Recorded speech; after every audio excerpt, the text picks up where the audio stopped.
I teatri di Napoli, dall'Enciclopedia della canzone napoletana di Ettore De Mura. Torniamo al 1969 e scopriamo qual era la situazione di allora. Cinema Teatro Acacia, vasto e moderno teatro di via Tarantino nei pressi di piazza Medaglie d'Oro al Vomero.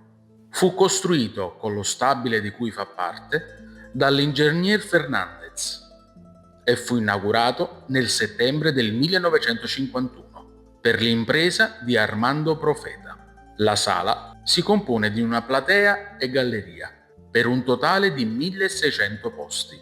Vi hanno agito compagnie di prosa e di rivista e regolarmente spettacoli di varietà e audizioni di canzoni.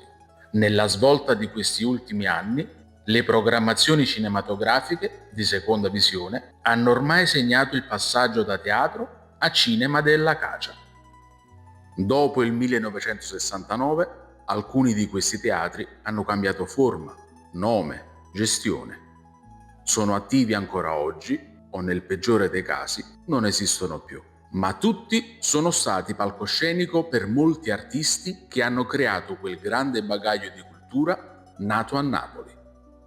Non vi scordate